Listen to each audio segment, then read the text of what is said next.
ಸ್ನೇಹಿತರೆ,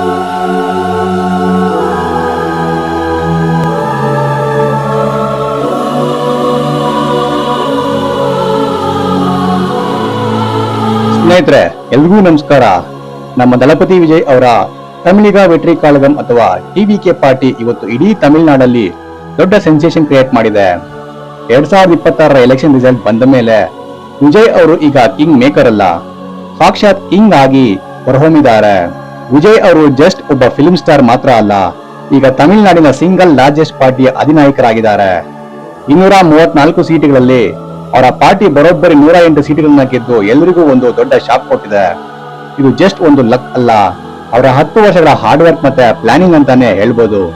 ಡಿಎಂಕೆ ಮತ್ತೆ ಎಐಡಿಎಂಕೆ ನಡುವೆ ಇದ್ದ ಬೈಪೋಲಾರ್ ಪಾಲಿಟಿಕ್ಸ್ ಅನ್ನ ವಿಜಯ್ ಅವರು ಕಂಪ್ಲೀಟ್ ಆಗಿ ಚೇಂಜ್ ಮಾಡಿದ್ದಾರೆ. ಈಗ ಎಲ್ಲರ ಕಣ್ಣು ದಳಪತಿ ವಿಜಯ್ ಅವರ ಮುಂದಿನ ಹೆಜ್ಜೆ ಏನು ಅನ್ನೋದ್ರ ಮೇಲೆ ಇಡೀ ಇಂಡಿಯಾ ಫೋಕಸ್ ಮಾಡಿದೆ. ಅವರ ಈ ಪೊಲಿಟಿಕಲ್ ಎಂಟ್ರಿ ಜಸ್ಟ್ ಒಂದು ಟ್ರೈಲರ್ ಅಷ್ಟೇ, ಪಿಕ್ಚರ್ ಅಭಿ ಬಾಕಿ ಹೇ ಅಂತ ಫ್ಯಾನ್ಸ್ ಹೇಳ್ತಿದ್ದಾರೆ. ಅವರು ಯಾವ ರೀತಿ ಗವರ್ಮೆಂಟ್ ಫಾರ್ಮ್ ಮಾಡ್ತಾರೆ ಅನ್ನೋ ಕ್ಯೂರಿಯಾಸಿಟಿ ಈಗ ಪ್ರತಿಯೊಬ್ಬ ಕಾಮನ್ ಮ್ಯಾನ್ ಮನಸ್ಸಲ್ಲಿದೆ. ನಿಜಕ್ಕೂ ಇದು ತಮಿಳುನಾಡು ಹಿಸ್ಟ್ರಿಯಲ್ಲಿ ಒಂದು ಗೋಲ್ಡನ್ ಮೂಮೆಂಟ್ ಮತ್ತೆ ದೊಡ್ಡ ಮಟ್ಟದ ಪೊಲಿಟಿಕಲ್ ಶಿಫ್ಟ್ ಅಂತಾನೆ ಹೇಳ್ಬೋದು. ಈಗ ವಿಜಯ್ ಅವರು ಯಾರ ಜೊತೆ ಅಲೈನ್ಸ್ ಮಾಡ್ಕೋಬಹುದು, ಯಾವ್ಯಾವ ಸಾಮಾನ್ಯ ಅಭ್ಯರ್ಥಿಗಳು ಗೆದ್ದಿದ್ದಾರೆ, ಮತ್ತೆ ಟಿವಿಕೆ ಪಾರ್ಟಿ ಗೆಲುವಿನ ಸೀಕ್ರೆಟ್ ಬಗ್ಗೆ ಹೆಚ್ಚಿನ ಮಾಹಿತಿಯನ್ನ ಈ ವಿಡಿಯೋದಲ್ಲಿ ನೋಡೋಣ ಬನ್ನಿ. ಸ್ನೇಹಿತರೆ, ದಳಪತಿ ವಿಜಯ್ ಅವರು ಈಗ ಗವರ್ನಮೆಂಟ್ ಫಾರ್ಮ್ ಮಾಡೋದಕ್ಕೆ ಬೇಕಿರೋ ಮ್ಯಾಜಿಕ್ ನಂಬರ್ 118ಕ್ಕಿಂತ ಸ್ವಲ್ಪ ಹಿಂದೆ ಇದ್ದಾರೆ. ಆದ್ರಿಂದ ಅವರ ನೆಕ್ಸ್ಟ್ ಮೂವ್ ಅಂದ್ರೆ ಅದು ಪಕ್ಕ ಮೈತ್ರಿ ಅಥವಾ ಅಲೈನ್ಸ್ ಮಾಡ್ಕೊಳ್ಬಹುದು. ಅವರು ಕಾಂಗ್ರೆಸ್ ಮತ್ತೆ ಲೆಫ್ಟ್ ಪಾರ್ಟಿಗಳ ಜೊತೆ ಆಲ್ರೆಡಿ ಡಿಸ್ಕಷನ್ ಶುರು ಮಾಡಿದ್ದಾರೆ ಅಂತ ಸೋರ್ಸಸ್ ಹೇಳ್ತಾ ಇವೆ. ಹಳೆಯ ಶತ್ರುಗಳನ್ನ ಪಕ್ಕಕ್ಕೆ ಇಟ್ಟು ಕೇವಲ ಡೆವಲಪ್ಮೆಂಟ್ ಮತ್ತೆ ಪವರ್ ಶೇರಿಂಗ್ ಬಗ್ಗೆ ಅವರು ತುಂಬಾ ಸೀರಿಯಸ್ ಆಗಿ ಥಿಂಕ್ ಮಾಡ್ತಿದ್ದಾರೆ. ವಿಜಯ್ ಅವರ ಈ ಕ್ಯಾಲ್ಕುಲೇಟೆಡ್ ಮೂವ್ ತಮಿಳುನಾಡಿನ ಪಾಲಿಟಿಕ್ಸ್ ನಲ್ಲಿ ಒಂದು ಹೊಸ ಕ್ರಾಂತಿಯನ್ನೇ ಈಗ ಶುರು ಮಾಡಿಬಿಟ್ಟಿದೆ.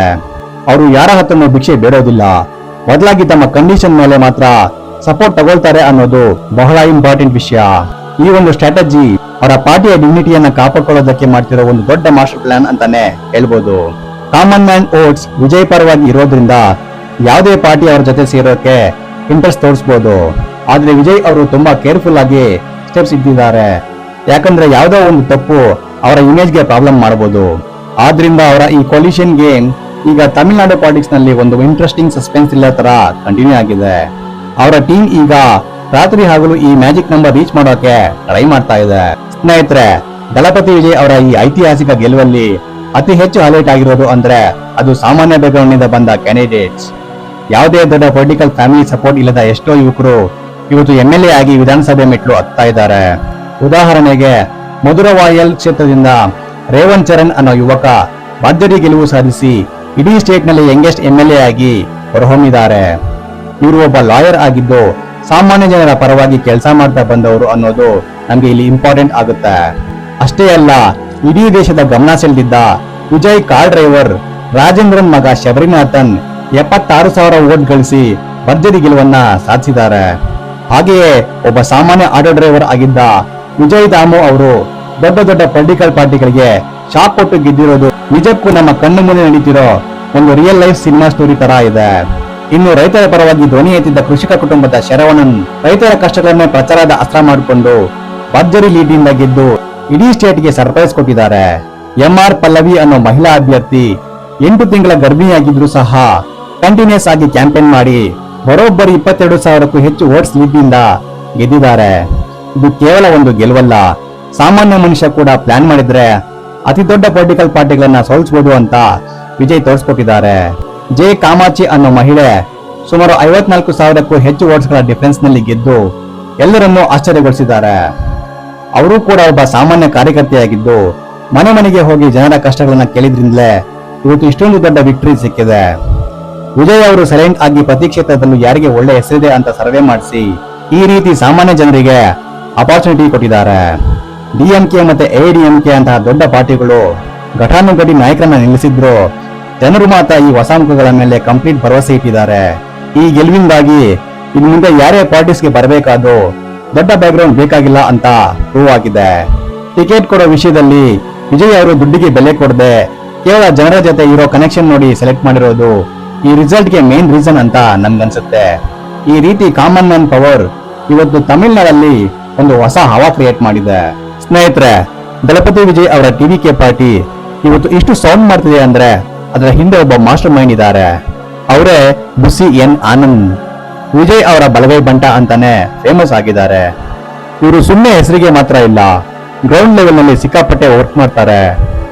ವಿಜಯ್ ಅವರ ಪ್ರತಿಯೊಂದು ಸ್ಟೆಪ್ ಕೂಡ ಇವರ ಪ್ಲಾನಿಂಗ್ ಪ್ರಕಾರ ನಡೆಯುತ್ತೆ ಅಂದ್ರೆ ಇವರ ಹವಾ ಎಷ್ಟಿರಬಹುದು ನೀವೇ ಯೋಚನೆ ಮಾಡಿ. ಇವರು ಪಾರ್ಟಿಯ ಜನರಲ್ ಸೆಕ್ರೆಟರಿ ಆಗಿ ಹಗಲು ರಾತ್ರಿ ಸಖತ್ ಹಾರ್ಡ್ ವರ್ಕ್ ಮಾಡ್ತಾರೆ. ಫ್ಯಾನ್ಸ್ ಅಸೋಸಿಯೇಷನ್ ಅನ್ನ ರಾಜಕೀಯ ಶಕ್ತಿಯಾಗಿ ಬದಲಾಯಿಸುವುದು ಅಂದ್ರೆ ಅದು ಸಾಮಾನ್ಯ ವಿಷಯ ಅಲ್ವೇ ಅಲ್ಲ. ವಿಜಯ್ ಮೇಲೆ ಇರೋ ಅಪ್ಪಟ ಭಕ್ತಿ ಇವರನ್ನ ಇವತ್ತು ಇಷ್ಟು ಎತ್ತರಕ್ಕೆ ಬೆಳೆಸಿದೆ. ಮತ್ತೆ ಟಿವಿಕೆ ಪಾರ್ಟಿಗೆ ಅಭೂತಪೂರ್ವ ಯಶಸ್ಸನ್ನ ತಂದ್ಕೊಟ್ಟಿದ್ದಾರೆ. ಸ್ನೇಹಿತರೆ, ಇವತ್ತು ದಳಪತಿ ವಿಜಯ್ ಅವರ ಈ ವಿಕ್ಟರಿ ಹಿಂದೆ ಸೋಷಿಯಲ್ ಮೀಡಿಯಾದ ಒಂದು ದೊಡ್ಡ ಆರ್ಮಿ ಕೆಲಸ ಮಾಡಿದೆ.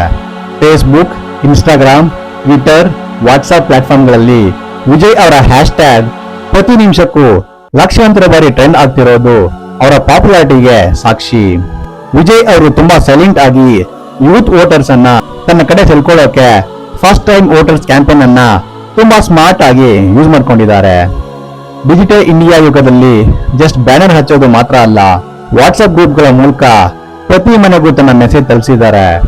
ಯುವಜನತೆಗೆ ಬೇಕಿರೋ ಜಾಬ್ ಅಪರ್ಚುನಿಟೀಸ್ ಮತ್ತೆ ಮಾಡರ್ನ್ ಎಜುಕೇಶನ್ ಬಗ್ಗೆ ಅವರು ಕೊಟ್ಟಿರೋ ಪ್ರಾಮಿಸ್ ಈಗ ಅವರಿಗೆ ವೋಟ್ಸ್ ಆಗಿ ಕನ್ವರ್ಟ್ ಆಗಿದೆ. ಅವರ ಪಾರ್ಟಿ ಮೆಂಬರ್ಶಿಪ್ ಡ್ರೈವ್ ಕೇವಲ ಒಂದು ವಾರದಲ್ಲಿ 1 ಕೋಟಿ ದಾಟಿದ್ದು ಹಿಸ್ಟ್ರಿ ಕ್ರಿಯೇಟ್ ಮಾಡಿರೋ ಒಂದು ರಿಯಲ್ ಫ್ಯಾಕ್ಟ್. ವಿಜಯ್ ಅವರ ಒಂದು ಸ್ಟೈಲಿಶ್ ಫೋಟೋ ಅಥವಾ ಸಿಂಪಲ್ ಟ್ವೀಟ್ ಸಾಕು, ಅದು ಫುಲ್ ತಮಿಳುನಾಡಲ್ಲಿ ದೊಡ್ಡ ವೈರಲ್ ನ್ಯೂಸ್ ಆಗಿ ಚರ್ಚೆ ಆಗುತ್ತೆ. ಅವರು ತುಂಬಾ ಅಪ್ಡೇಟೆಡ್ ಆಗಿರೋದ್ರಿಂದಲೇ ಇವತ್ತು ಓಲ್ಡ್ ಸ್ಕೂಲ್ ಪಾಲಿಟಿಕ್ಸ್ ಮಾಡೋರಿಗೆ ದೊಡ್ಡ ಮಟ್ಟದ ಕಾಂಪಿಟೇಷನ್ ಕೊಡಕ್ಕೆ ಸಾಧ್ಯವಾಗಿದ್ದು.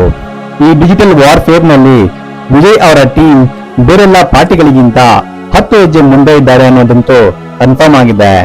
ಕಾಮನ್ ಮ್ಯಾನ್ ಪವರ್ ಜೊತೆಗೆ ಈ ಸೈಬರ್ ಶಕ್ತಿ ಸೇರಿದ್ರೆ ಯಾವ ರೀತಿ ರಿಸಲ್ಟ್ ಬರುತ್ತೆ ಅನ್ನೋದಕ್ಕೆ ಈ ಎಲೆಕ್ಷನ್ ಒಂದು ಬೆಸ್ಟ್ ಎಕ್ಸಾಂಪಲ್. ಅವರ ಈ ಮಾಡರ್ನ್ ಅಪ್ರೋಚ್ ನೋಡಿ ನ್ಯಾಷನಲ್ ಲೆವೆಲ್ ಮೀಡಿಯಾ ಕೂಡ ಈಗ ವಿಜಯ್ ಅವರನ್ನ ದ ನೆಕ್ಸ್ಟ್ ಬಿಗ್ ಥಿಂಗ್ ಅಂತ ಕರೀತಾ ಇರೋದು ನಮ್ಗೆಲ್ಲ ಹೆಮ್ಮೆಯ ವಿಷಯ. ಸ್ನೇಹಿತರೆ, ವಿಜಯ್ ಅವರು ಗೆಲ್ಲೋದಕ್ಕೆ ಮೈನ್ ರೀಸನ್ ವಿಜಯ್ ಮಕ್ಕಳ್ ಇಯಕಂ ಅಥವಾ ಅವರ ಫ್ಯಾನ್ ಕ್ಲಬ್ ಸ್ಟ್ರೆಂತ್ ಅಂತಾನೆ ಹೇಳ್ಬೋದು. ಅವರು ತಮ್ಮ ಸಿನಿಮಾ ಫ್ಯಾನ್ಸ್ ಗಳನ್ನ ಪೊಲಿಟಿಕಲ್ ವರ್ಕರ್ಸ್ ಆಗಿ ಕನ್ವರ್ಟ್ ಮಾಡಿರೋ ರೀತಿನೇ ತುಂಬಾ ಡಿಫರೆಂಟ್ ಮತ್ತೆ ಸಕ್ಸಸ್ಫುಲ್ ಐಡಿಯಾ ಅನ್ಸುತ್ತೆ. ಕಳೆದ 10 ವರ್ಷಗಳಿಂದ ಅವರು ಬ್ಲಡ್ ಬ್ಯಾಂಕ್ಸ್ ಮತ್ತೆ ಫ್ರೀ ಟ್ಯೂಷನ್ ಸೆಂಟರ್ಸ್ ಮೂಲಕ ಜನರ ಹತ್ರ ಹೋಗಿ ಅವರ ನಂಬಿಕೆ ಗೆದ್ದಿದ್ದಾರೆ. ಅಂದ್ರೆ ಅವರ ಈ ನೆಕ್ಸ್ಟ್ ಮೂವ್ ಅಲ್ಲಿ ಈ ಗ್ರೌಂಡ್ ಲೆವೆಲ್ ಕೇಡರ್ ತುಂಬಾ ಪ್ರಮುಖ ಪಾತ್ರ ವಹಿಸುತ್ತೆ ಅನ್ನೋದು ಯಾರಿಗಾದ್ರೂ ತುಂಬಾ ಈಸಿಯಾಗಿ ಅರ್ಥ ಆಗುತ್ತೆ. ವಿಜಯ್ ಅವರು ತನ್ನ ಕೇಡರ್ ಮೇಲೆ ಇಟ್ಟಿರೋ ಕಂಟ್ರೋಲ್ ಮತ್ತೆ ಡಿಸಿಪ್ಲಿನ್ ನೋಡಿ ದೊಡ್ಡ ದೊಡ್ಡ ಪಾರ್ಟಿಗಳೇ ಈಗ ಶಾಕ್ ಆಗಿವೆ. ಅವರು ಯಾವುದೇ ಲೌಡ್ ಕ್ಯಾಂಪೇನ್ ಮಾಡದೆ ಸೈಲೆಂಟ್ ಆಗಿ ವಿಲೇಜ್ ಲೆವೆಲ್ ನಲ್ಲಿ ವೋಟ್ಸ್ ಕಲೆಕ್ಟ್ ಮಾಡಿರೋದು ಒಂದು ಮ್ಯಾಜಿಕ್ ಅನ್ಸುತ್ತೆ. ಇನ್ ಮುಂದೆ ಪ್ರತಿ ಹಳ್ಳಿಯಲ್ಲೂ ಟಿವಿಕೆ ಆಫೀಸ್ ಇರೋ ಹಾಗೆ ನೋಡ್ಕೊಳ್ಳೋದು ಅವರ ಪ್ಲಾನ್ ಆಗಿದೆ ಅಂತ ಇಂಟರ್ನಲ್ ಸೋರ್ಸಸ್ ಹೇಳ್ತಾ ಇದ್ದಾರೆ. ಈ ರೀತಿ ಆರ್ಗನೈಸೇಷನ್ ಸ್ಟ್ರಾಂಗ್ ಆಗಿದ್ರೆ ಮಾತ್ರ ಯಾವುದೇ ಗವರ್ಮೆಂಟ್ 5 ವರ್ಷ ಸೇಫ್ ಆಗಿರೋದಕ್ಕೆ ಚಾನ್ಸ್ ಇರುತ್ತೆ. ವಿಜಯ್ ಅವರ ಈ ಪೊಲಿಟಿಕಲ್ ಜರ್ನಿ ಈಗಷ್ಟೇ ಸ್ಟಾರ್ಟ್ ಆಗಿದೆ. ಇನ್ ಮುಂದೆ ಅವರು ಎದುರಿಸಬೇಕಾದ ಚಾಲೆಂಜಸ್ ಕೂಡ ತುಂಬಾ ದೊಡ್ಡದಾಗಿವೆ. ಅಪೋಸಿಷನ್ ಪಾರ್ಟಿಗಳು ಅವರನ್ನ ಡಾಮಿನೇಟ್ ಮಾಡಕ್ಕೆ ಟ್ರೈ ಮಾಡಿದ್ದು ವಿಜಯ್ ಅವರು ತುಂಬಾ ಕಾಮ್ ಆಗಿ ಎಲ್ಲವನ್ನೂ ಹ್ಯಾಂಡಲ್ ಮಾಡ್ತಿದ್ದಾರೆ. ಅವರ ಈ ಲೀಡರ್ಶಿಪ್ ಕ್ವಾಲಿಟಿ ನೋಡ್ತಾ ಇದ್ರೆ ಅವರು ಲಾಂಗ್ ರೇಸ್ ಕುದುರೆ ಅಂತ ನಮಗೆ ಕಂಪ್ಲೀಟ್ ಆಗಿ ಕನ್ಫರ್ಮ್ ಆಗ್ತಿದೆ. ಕರ್ನಾಟಕದಲ್ಲಿರೋ ನಮ್ಮ ವಿಜಯ್ ಫ್ಯಾನ್ಸ್ ಕೂಡ ಇದನ್ನ ನೋಡಿ ತುಂಬಾ ಖುಷಿ ಪಡ್ತಾ ಇದ್ದಾರೆ. ಮತ್ತೆ ಅವ್ರಿಗೂ ಒಂದು ಇನ್ಸ್ಪಿರೇಷನ್ ಸಿಕ್ಕಿದೆ. ದಳಪತಿ ವಿಜಯ್ ಅವರ ಈ ಹೊಸ ಜರ್ನಿಗೆ ಆಲ್ ದ ಬೆಸ್ಟ್ ಹೇಳ್ತಾ ಈ ವಿಡಿಯೋನ ಮುಗಿಸ್ತಾ ಇದ್ದೀವಿ. ಈ ವಿಡಿಯೋ ನಿಮ್ಗೆ ಇಷ್ಟ ಆಗಿದ್ರೆ ಲೈಕ್ ಮಾಡಿ, ಶೇರ್ ಮಾಡಿ ಮತ್ತೆ ಸಬ್ಸ್ಕ್ರೈಬ್ ಮಾಡಿ. ನಮಸ್ಕಾರ.